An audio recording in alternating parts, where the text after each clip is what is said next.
Voy a invitarlos a abrir la Biblia en el Evangelio según San Mateo, capítulo 25, y quiero disertar en un pensamiento breve para ustedes.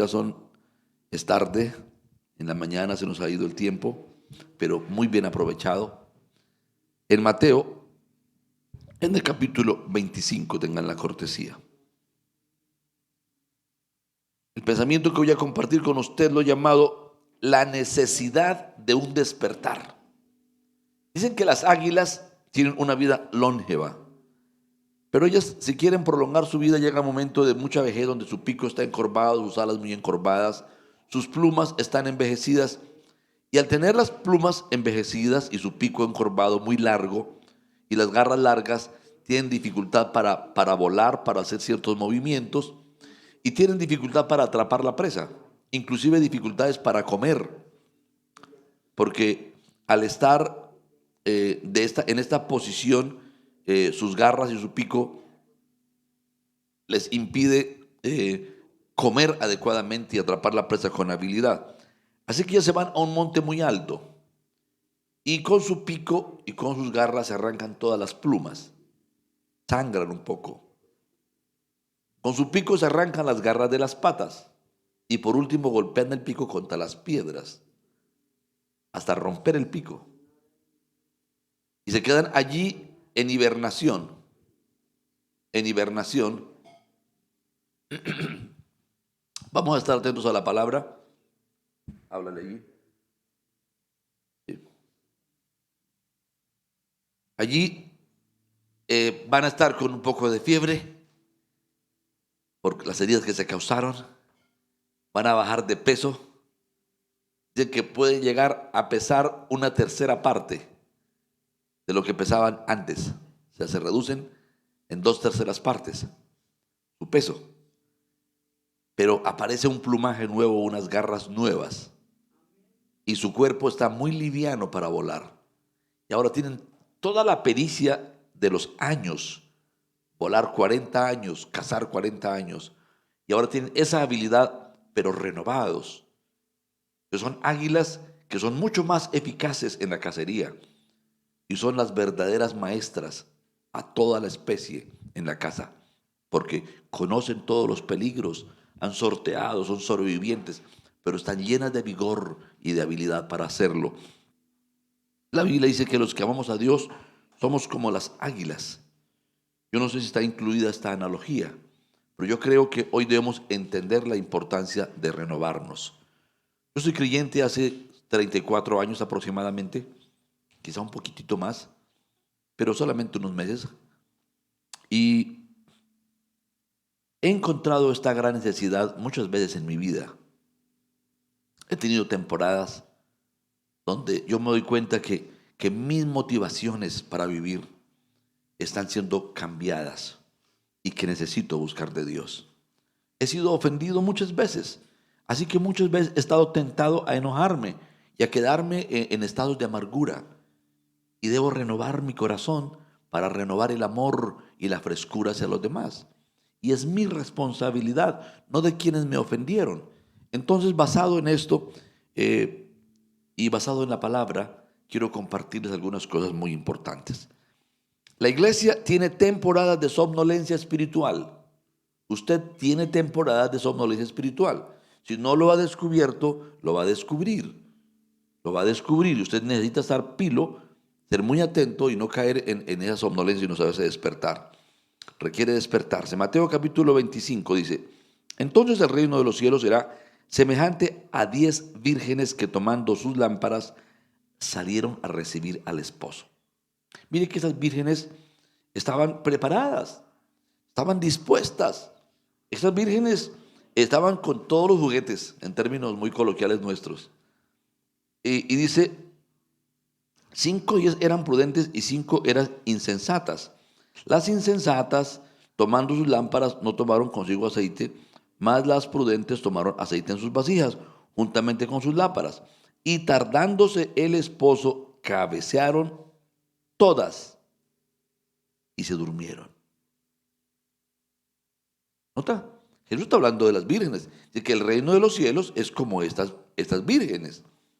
Y el reino es la iglesia. Y la iglesia esperando a Jesús. Blanco es, gallina lo pone y se come frito. Sabemos que la iglesia va a pasar por un tiempo de somnolencia justo antes de la venida del Señor. Esa somnolencia de la iglesia tiene que ver con la falta de fe. Escúcheme bien. En Lucas, en el capítulo 18, vamos a encontrar algunas cosas muy particulares. 18, versículo 1 hasta el versículo 9 leemos. También le refirió Jesús una parábola sobre la necesidad de orar siempre y no desmayar. No desmayar. O sea, que sea un hábito como respirar. El día que usted dejó de respirar es porque murió, expiró, partió, exhaló su último aliento, ¿verdad? Estiró la pata, feneció, murió. ¿Me hago entender? Así que el día que usted dejó de orar es porque usted partió con el Señor. Pero usted no puede dejar de orar mientras que esté vivo. Porque si deja de orar, deja de estar vivo. Y mire la necesidad. Dice, diciendo, había en una ciudad un juez que ni temía a Dios ni respetaba a hombre. Había también en aquella ciudad una viuda la cual venía a él diciendo, hazme justicia de mi adversario. Y él no quiso por algún tiempo, pero después de esto dijo dentro de sí, aunque ni temo a Dios, ni tengo respeto a hombre, sin embargo, porque esta viuda me es molesta, le haré justicia, no sea que viniendo de continuo me agote la paciencia. Y dijo el Señor, oíd lo que dijo el juez injusto.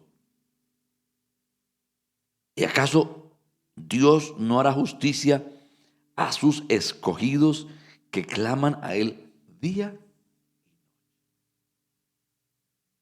Nuestro sacerdocio no tiene un horario.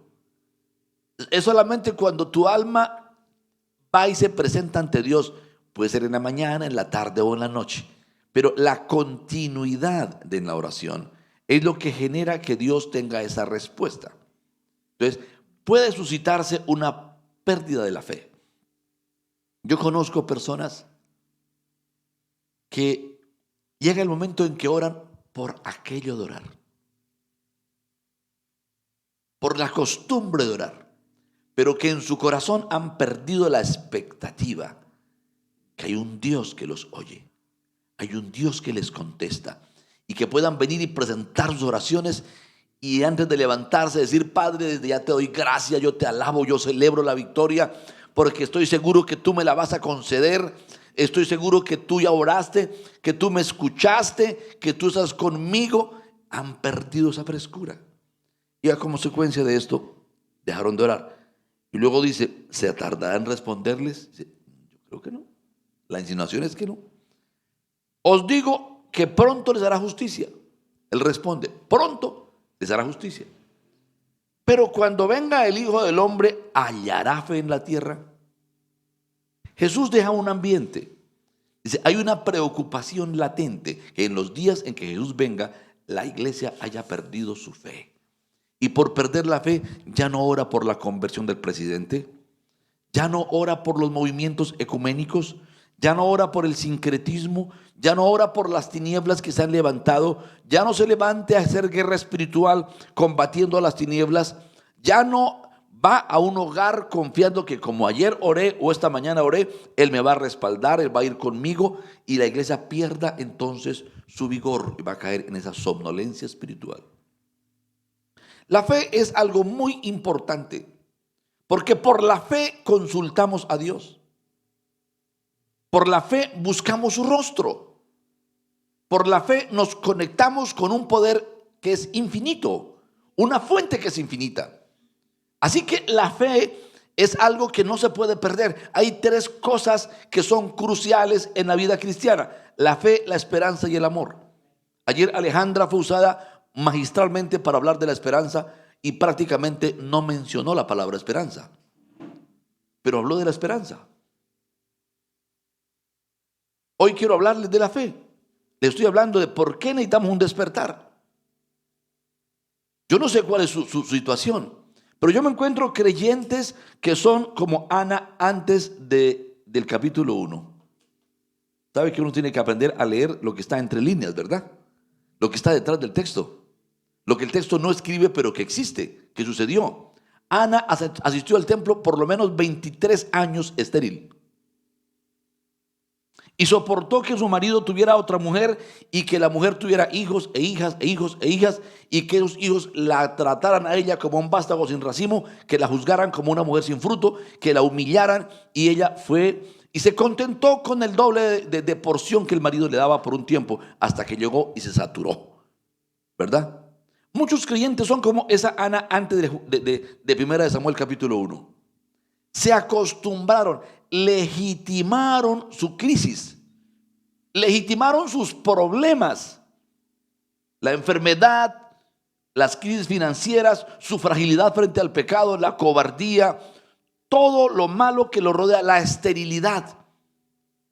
Llevan 23 años cristianos y nunca han ganado un alma. Legitimaron la esterilidad espiritual como Ana. Pero un día Ana rompió con la rutina y se postró a Dios y dijo: Dios, tú puedes quitar mi esterilidad.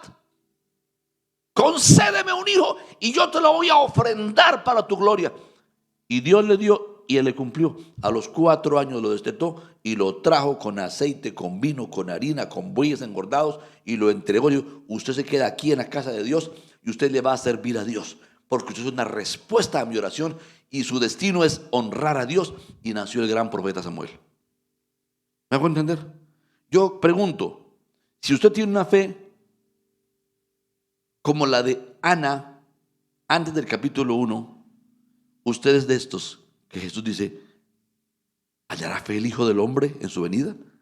Entonces requiere un despertar, requiere romper con la monotonía y decir: no tolero en mi vida la superficialidad, la esterilidad, el pecado, la decadencia continua. No tolero esto. Yo no puedo seguir en ese estado. Hay un Dios en los cielos que si clamo el día y noche, Él me va a responder. Y necesito romper con esa rutina. Amén. Ya con esto que he predicado debiera ser suficiente sermón, ¿sí o no? Sin embargo, esto es la introducción apenas. Tengo mucha charla para hablar con ustedes hoy. Mateo capítulo 24 nos da otro aspecto de la somnolencia, del sueño espiritual. Mateo 24, versículos 12, 13 en adelante.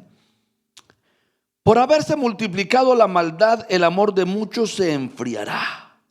Mas el que persevere hasta el fin, este será salvo.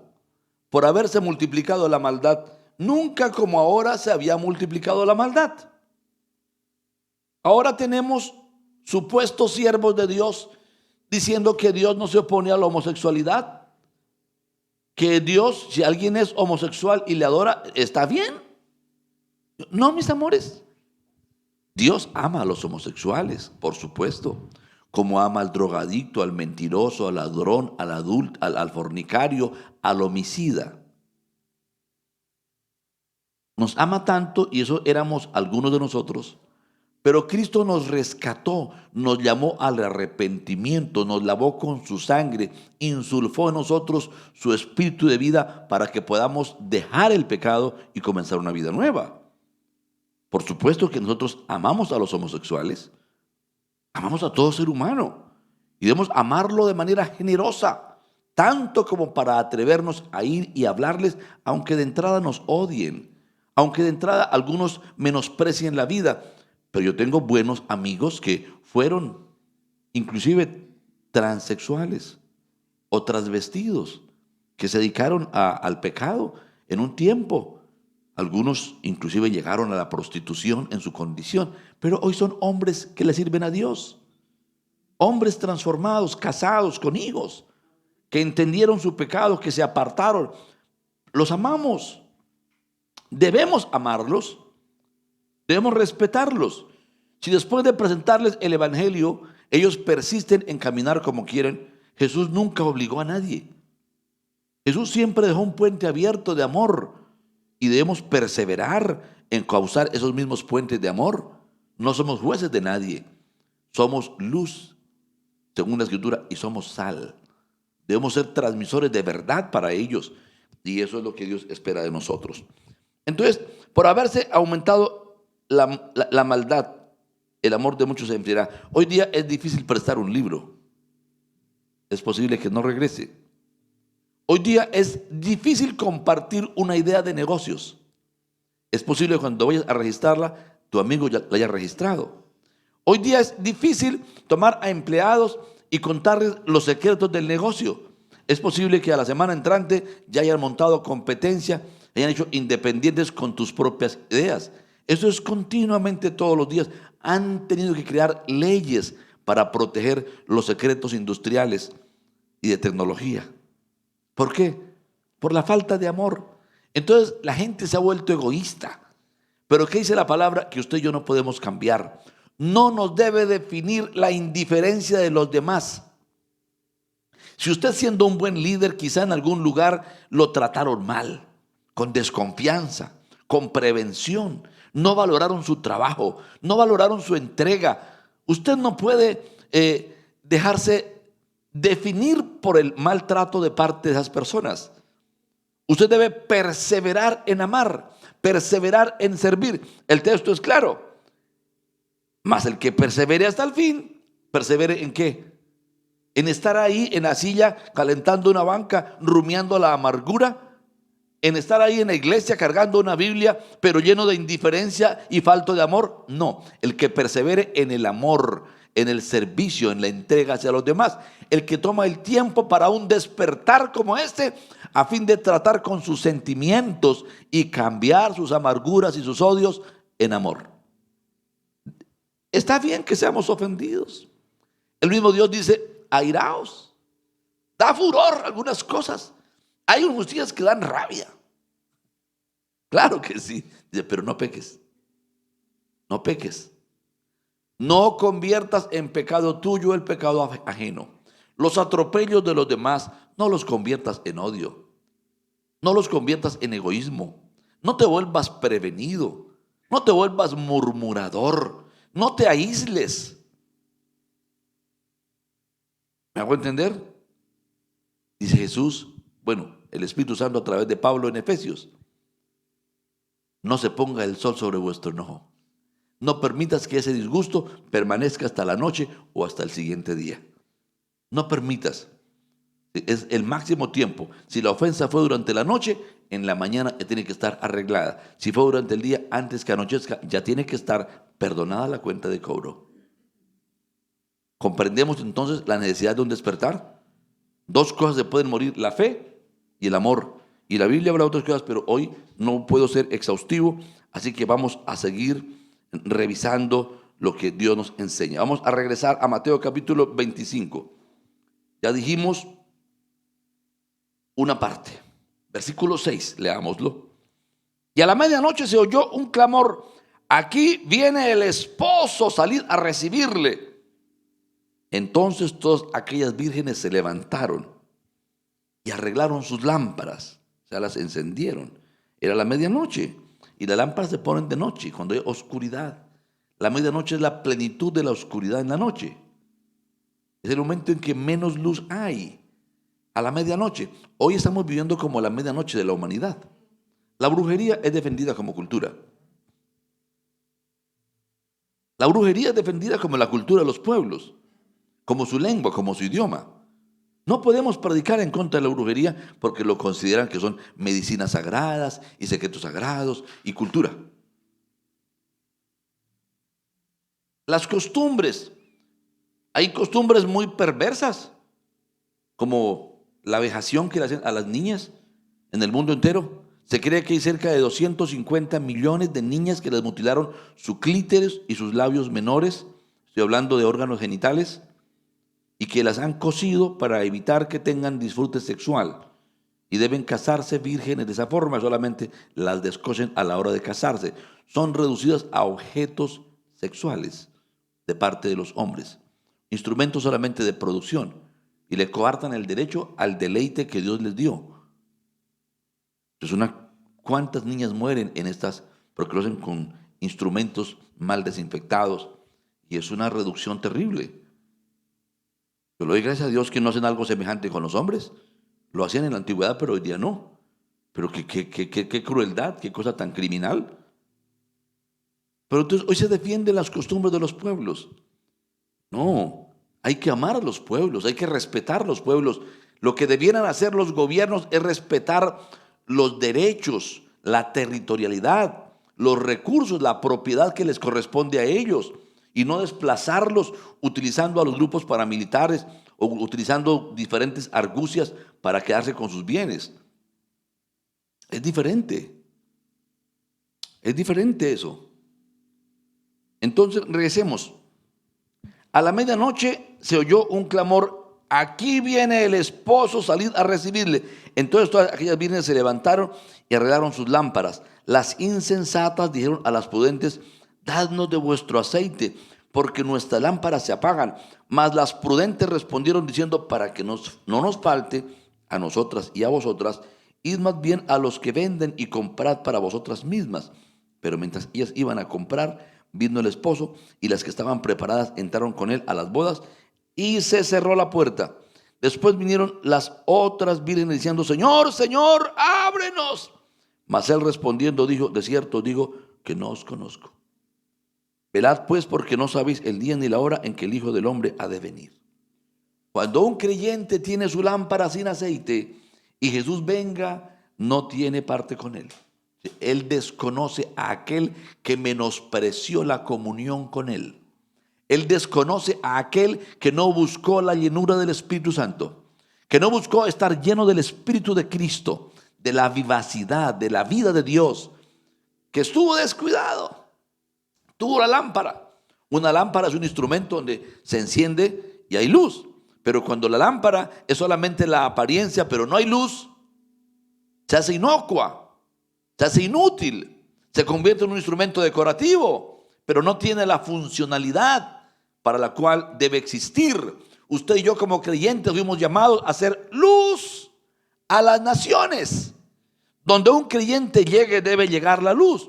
Si usted trabaja como contador, se acabó la doble contabilidad. Si usted trabaja como auxiliar contable, se acabó la doble contabilidad. Si usted trabaja en cualquier área, se acabaron las falsedades, las imitaciones, todo lo que es reducción de mercancías, todo se acaba. Porque usted aprende a ser alguien honesto. Que se acabe la mentira, el mal lenguaje. Hace años conocí la historia de un muchacho que llegó a trabajar a una empresa de distribución de alimentos. El jefe de bodega era un boquisucio. Todo el tiempo contaba cuentos, los cuentos más obscenos del mundo.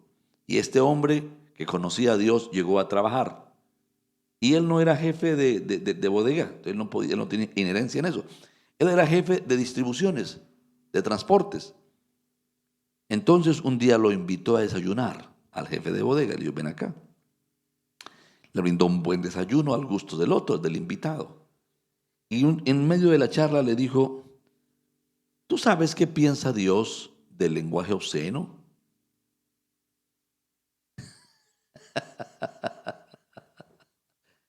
Y dijo: ¿tú sabías que un día todos los seres humanos daremos cuenta a Dios de toda palabra, sea buena o sea mala, que hayamos dicho? Y el hombre ya no quería comerse el desayuno. Es como si hubieran puesto aquí un cuchillo. Y él prosiguió hablándole amablemente, pero le compartió la palabra. De manera que este hombre le dijo: yo no sabía lo que usted me está diciendo. Y el jefe, el cristiano le dijo: pues estás adquiriendo una deuda con Dios tan grande y sin necesidad. Yo te aconsejo que tengas temor de Dios y te apartes de eso.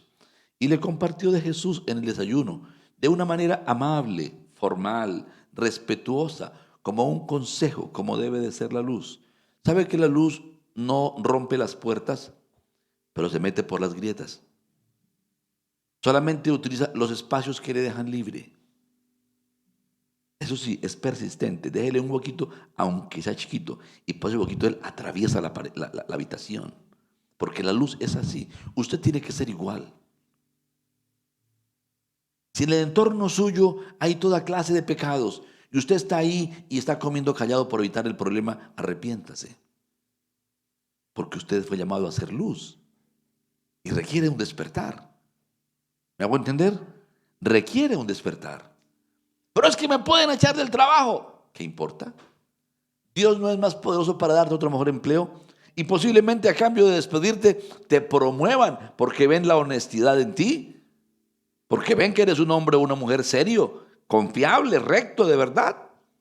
Entonces debes de ser muy, muy, muy sabio. Y continúo leyendo este lindo pasaje. Dice, velad porque no sabéis ni el día ni la hora en que el Hijo del Hombre ha de venir. Como no sabemos cuándo ha de venir el Señor, como no tenemos conocimiento de cuándo ha de venir el Señor, lo correcto es que nosotros como hijos de Dios nos mantengamos listos todos los días. Todos los días. Esta noche, desde que vayas a dormir, revise bien. ¿Estaré listo, Señor, para tu venida? ¿Estaré preparado para tu venida? ¿Sabe que hace unos años, cuando yo no era creyente todavía en Jesús, vi una película? Tiene que ver con el monte de Pompeya. Se llamaba así, Pompeya.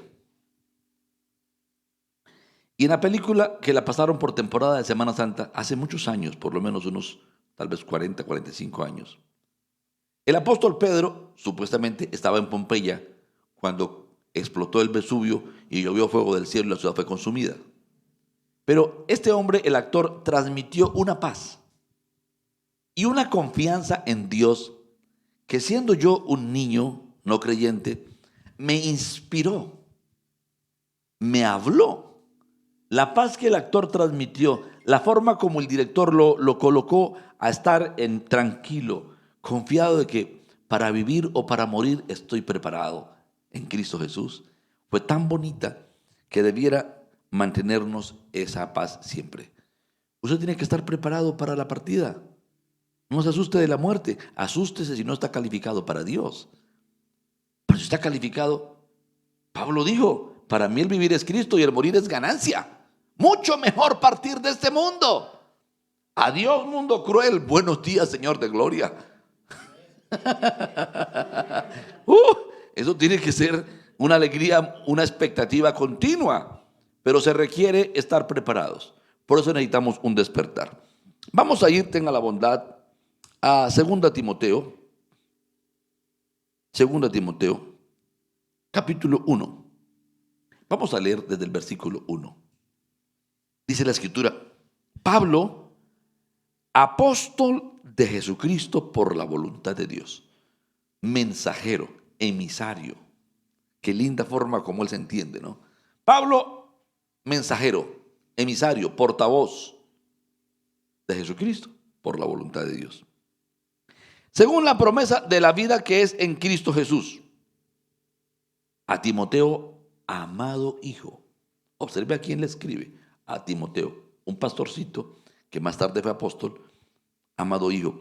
Gracia, misericordia y paz de Dios Padre y de Jesucristo nuestro Señor, testificando, doy gracias a Dios al cual sirvo desde mis mayores, de que sin cesar me acuerdo de ti en mis oraciones noche y día, deseando verte al acordarme de tus lágrimas para llenarme de gozo, trayendo a la memoria la fe no fingida que hay en ti, la cual habitó primero en tu abuela Loida y en tu madre Eunice, y estoy seguro que en ti también. Ahora mire la aparente contradicción. Por lo cual te aconsejo que avives el fuego del don de Dios que está en ti, por la imposición de mis manos. Porque no nos ha dado Dios espíritu de cobardía, sino de poder, de amor, de dominio propio. Por tanto, no te avergüences de dar testimonio de nuestro Señor, ni de mí, preso suyo, sino participa en las aflicciones por el evangelio, según el poder de Dios, quien nos salvó y llamó con llamamiento santo, no conforme a nuestras obras, sino según el propósito suyo y la gracia que nos fue dada en Cristo Jesús, antes de los tiempos de los siglos, pero que ahora ha sido manifestada por la aparición de nuestro Salvador Jesucristo, el cual quitó la muerte y sacó a luz la vida y la inmortalidad por el evangelio. del cual yo fui constituido predicador, apóstol y maestro de los gentiles. Por lo cual asimismo padezco esto, pero no me avergüenzo, porque yo sé a quién he creído. Y estoy seguro que es poderoso para guardar mi depósito para aquel día. Retén la forma de las sanas palabras que de mí oíste en la fe y amor que es en Cristo Jesús. Guarda el buen depósito por el Espíritu Santo que mora en vosotros, en nosotros, perdón. Usted leyó esta palabra, ¿verdad? Conmigo. Ahora, concédame que pensemos un poquitico en este pasaje. Pensemos todos juntos. ¿Por qué Timoteo, un hijo de Dios,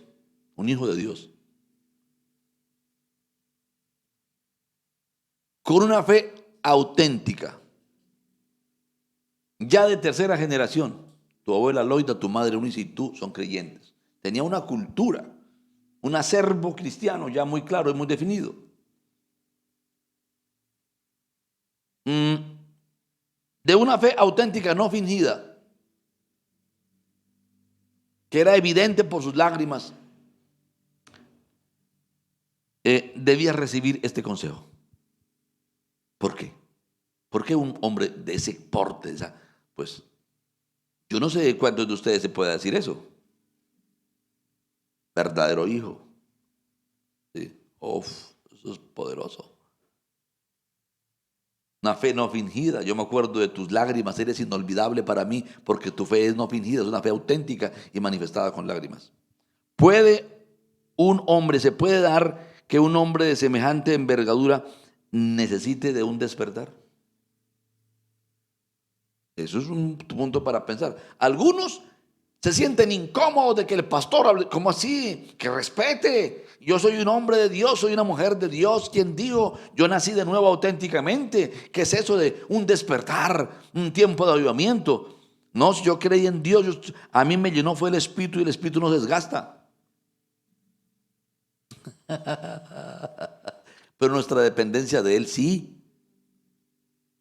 Y nuestras fuerzas humanas también. Entonces yo quiero mirar algunas cositas. Número uno, el temor. El temor. En el versículo 7 que leímos es muy fuerte el pasaje, vamos a mirarlo. Versículo 7. Dice así la escritura.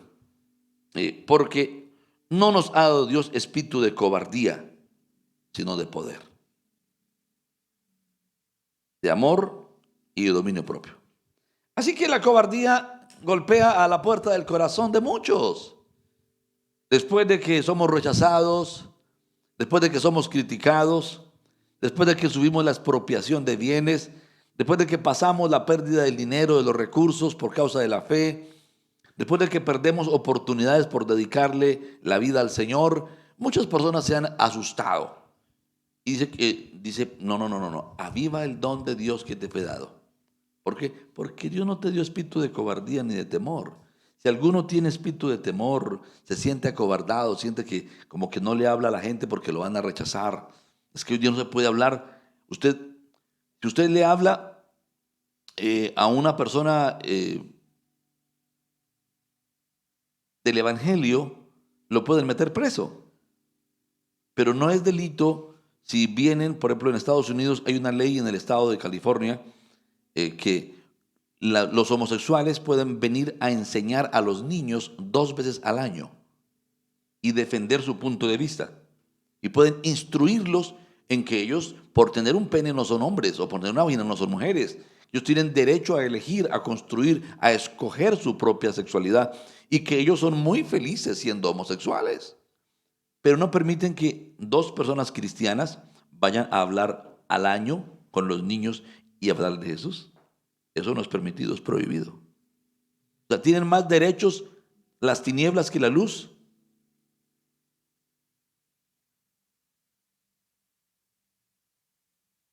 Si nosotros les hablamos de que su conducta es pecado, nos pueden denunciar por xenofóbicos. Y es un delito. Por homofóbicos.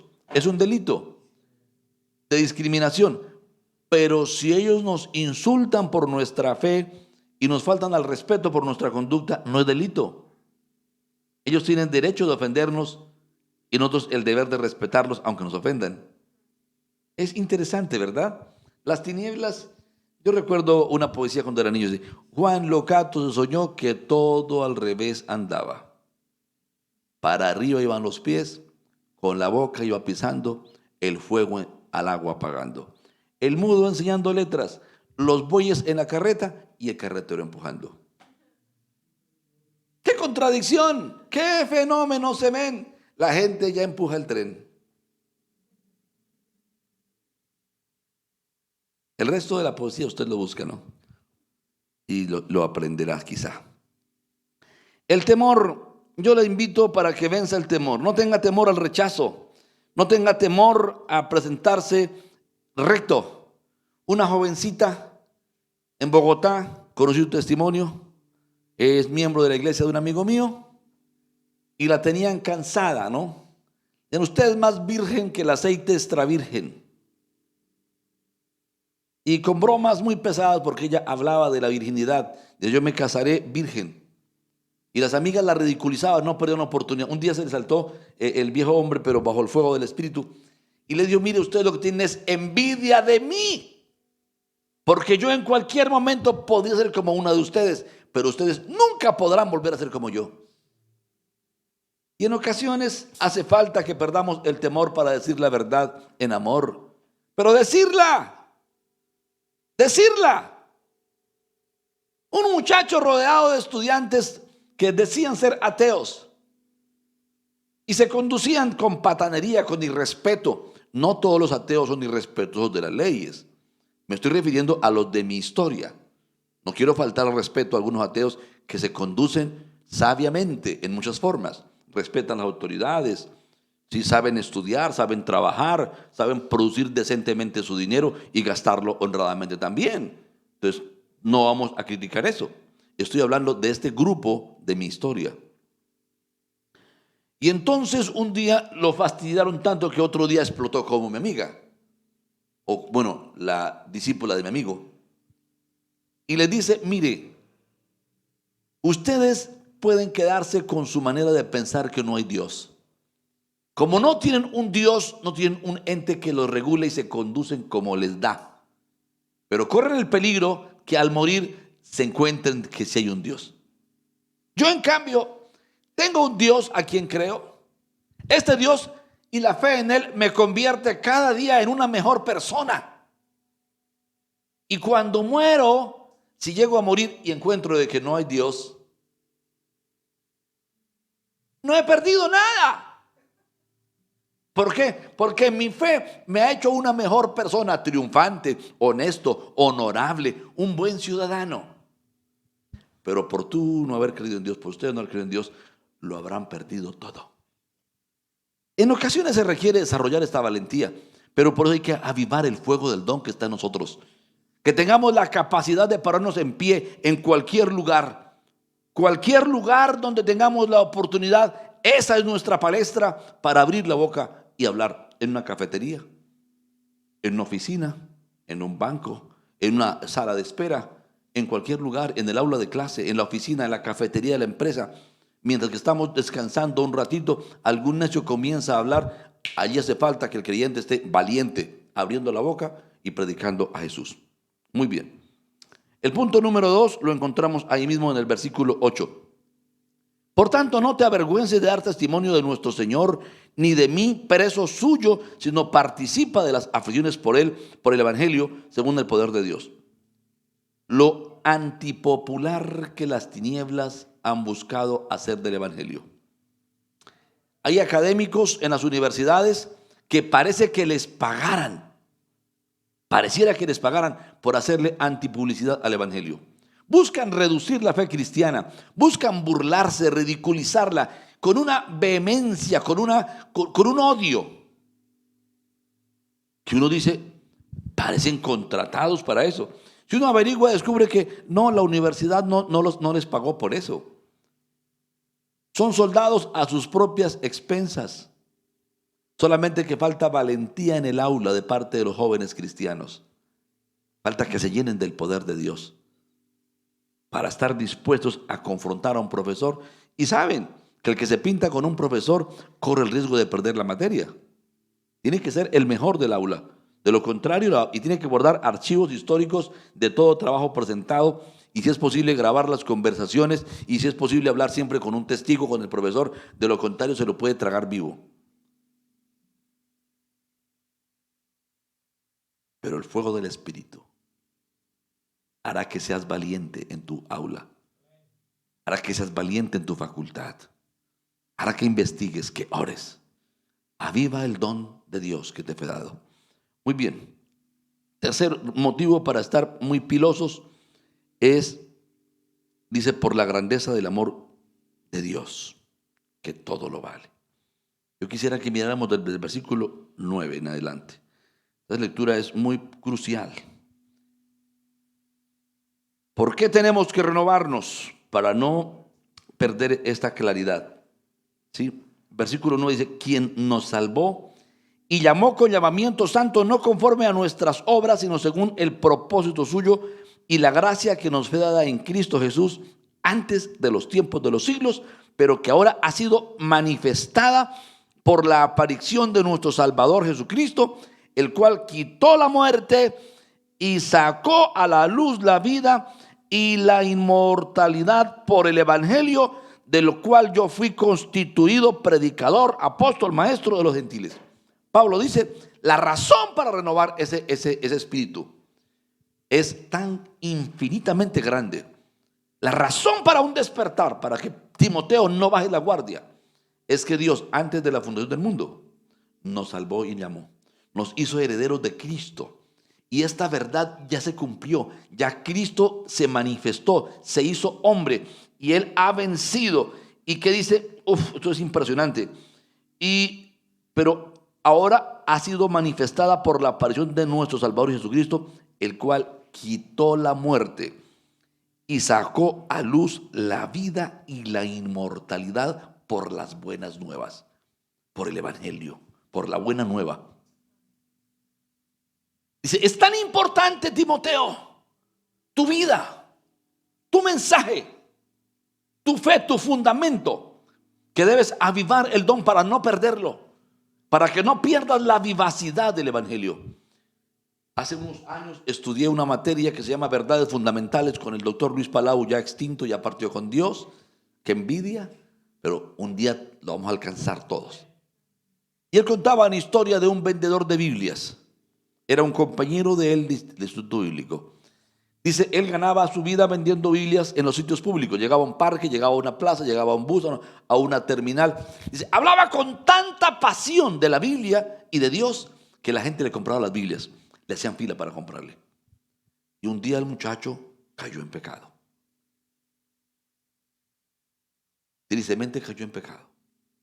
Así que él fue a su pastor, pidió perdón. Y hasta el momento en que él contó la historia, dijo, y este muchacho nunca volvió a recuperar el fuego que tenía antes de. Contristó al Espíritu Santo. El diablo busca hacer que peques. ¿Para qué? Para que pierdas el celo, para que pierdas la vida. Pero tú tienes que buscar a Dios y descubrir que Dios te perdona y te restaura y Él te levanta. Y si buscas de Él y avivas el don que está en ti, volverás a predicar, volverás a hacer las obras con la misma vitalidad. No te dejes engañar, pero esa es la causa. El Evangelio es la manifestación. Por alguien cree en el Evangelio y fue vencida la muerte en él. La vida eterna vino a él, el perdón vino a él. Así que un hombre como Timoteo, como tú y yo, que somos sacerdotes, no podemos perder el fuego del Espíritu.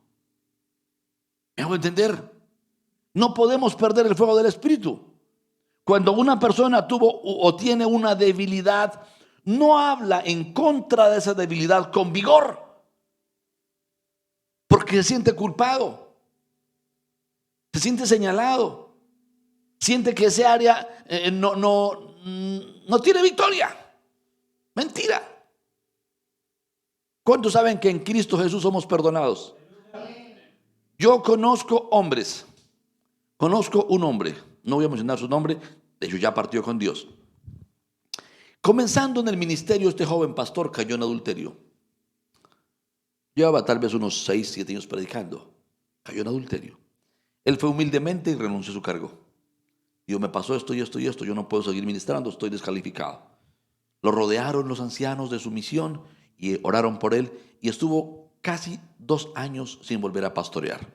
Como después de un año de restaurar a su esposa, de tomar tiempo, de pedir perdón a todas las personas, de orar, de buscar de Dios, la organización le comenzó a dejar volver a predicar. Pero este hombre se arrepintió con tanta profundidad, que después de ese evento llegó a fundar más de 50 iglesias, apasionado. Murió predicando el evangelio en otro país. No murió porque lo atropelló un carro. No. No murió por la enfermedad. Murió arrodillado orando.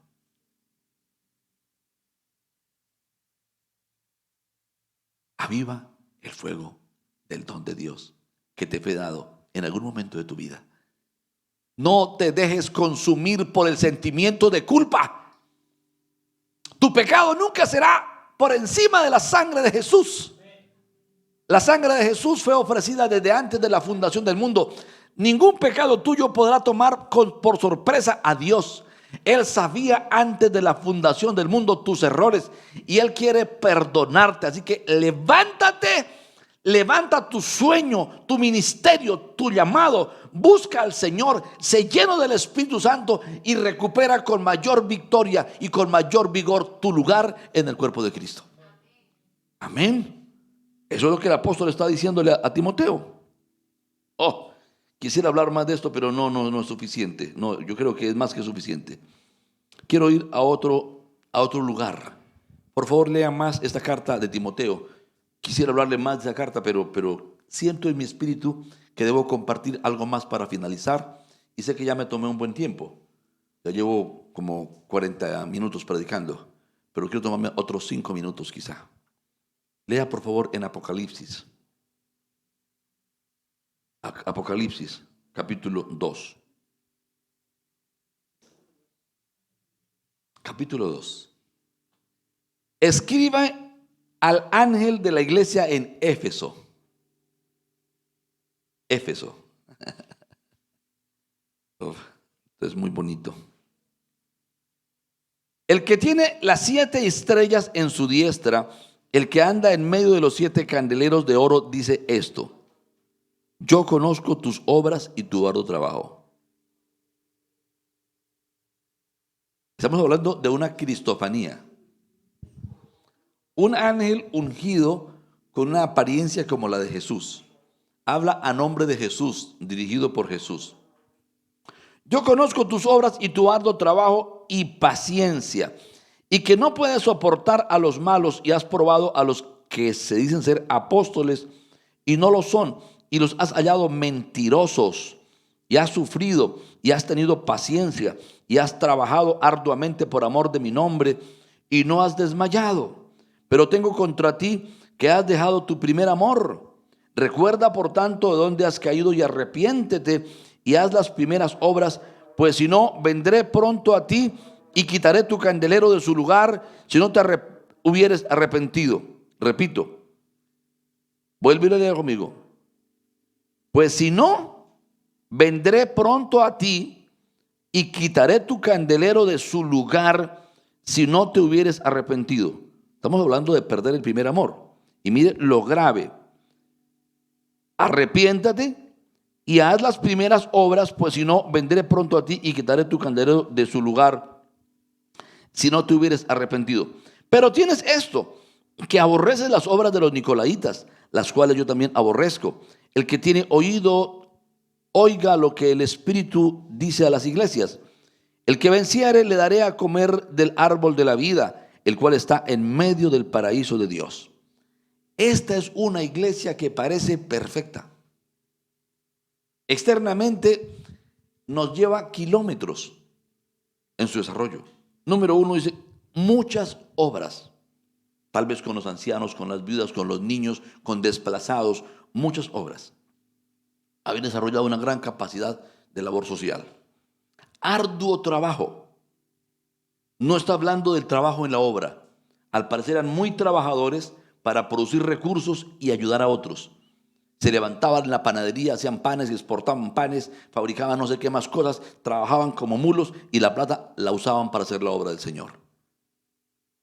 Interesante, ¿no? Paciencia, celo. Dice, no soportan a los malos. El mentiroso, el ladrón, el tránsfuga, el engañador, nada. Lo corregían, lo confrontaban, no lo soportaban. Eran celosos de las cosas. Una iglesia muy, muy perfecta. Pero dice que tenían doctrina y discernimiento. Han probado a los que se dicen ser apóstoles. Hoy día alguien dice ser apóstol y la gente le pone el tapete rojo. Yo soy profeta. Y muchos son mentirosos. Hay mucha gente que se dice ser profeta y que no lo es. Hay mucho quien se llama hoy apóstol. Hay unos que se llaman inclusive patriarcas y jueces, mentirosos. Ya no estamos en la edad de los patriarcas. Y quiero decirle a los que se llaman, a los que se dicen ser apóstoles para colocarse por encima de la iglesia, que son mentirosos. Porque los apóstoles no están puestos para estar sobre la iglesia, sino en medio de la iglesia.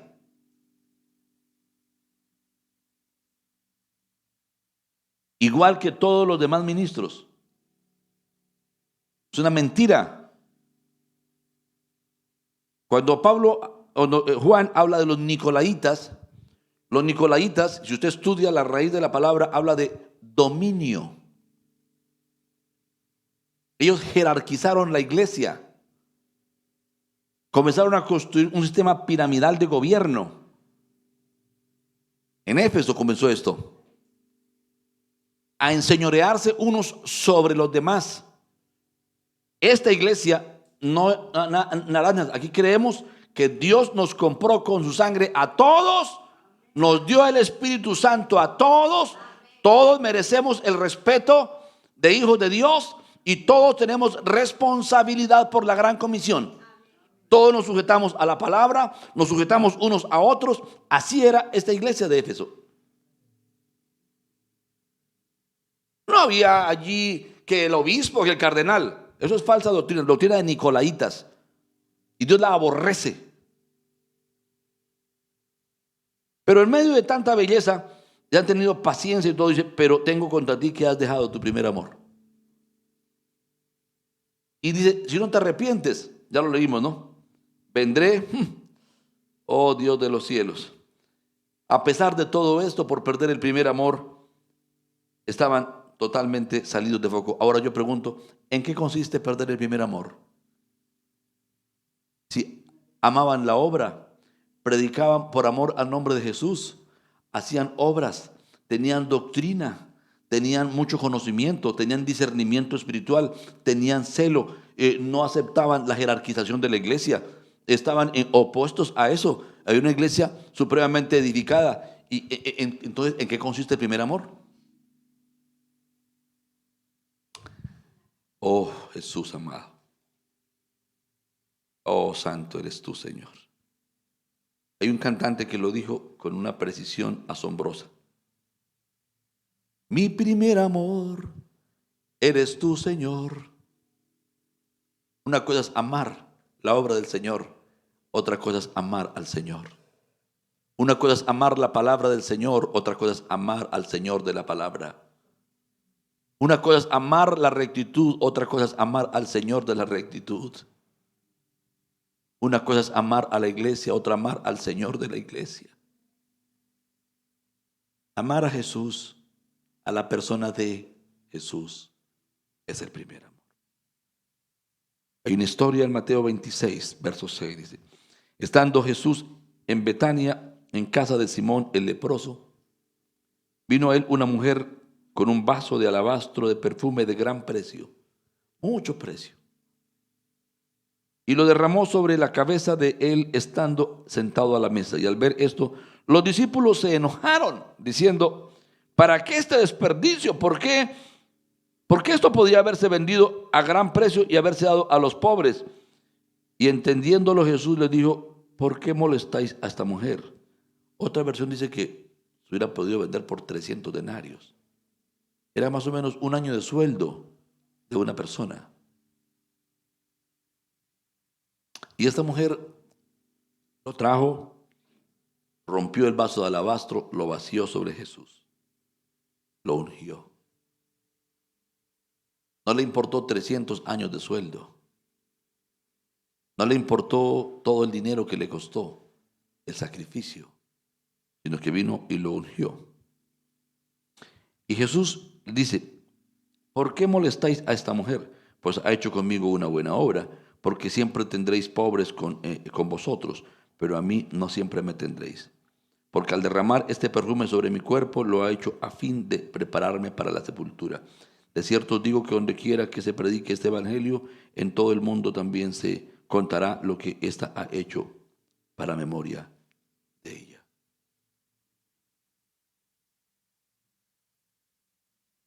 El salmista dijo: temprano yo te buscaré. De madrugada yo me acercaré a ti. Mi alma te anhela y tiene sed para ver tu gloria, tu poder. Está mi alma apegada a ti. Como de meollo de grosura será saciada mi alma, y con labios de júbilo te alabará mi boca, porque has sido mi refugio, y así en la sombra de tus alas me regocijaré.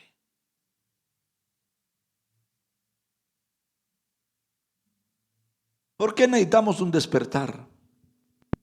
Si tú amas más el conocimiento académico que a Jesús y buscas más el conocimiento académico, tu noble título, tu grandeza terrenal, más que a Jesús, has perdido tu primer amor. Y dice Dios: recuerda de dónde has caído y arrepiéntete. Si tú buscas más la comodidad financiera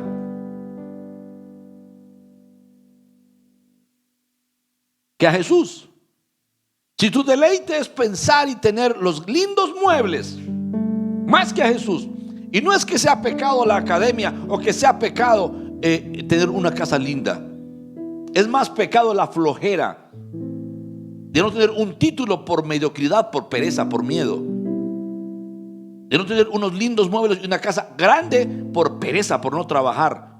Eso es pecado. No estoy hablando de los recursos, estoy hablando del primer lugar en nuestra vida. Jesús, mi primer amor. ¿Por qué un despertar? Porque si hemos perdido el primer amor, lo hemos perdido todo. No podemos desenfocarnos. Jesús dijo: separados de mí, nada podéis hacer. Vuelve ahora en amistad con Él y tendrás paz. Dice el libro de Job capítulo 22, verso 21. Y por ello te vendrá bien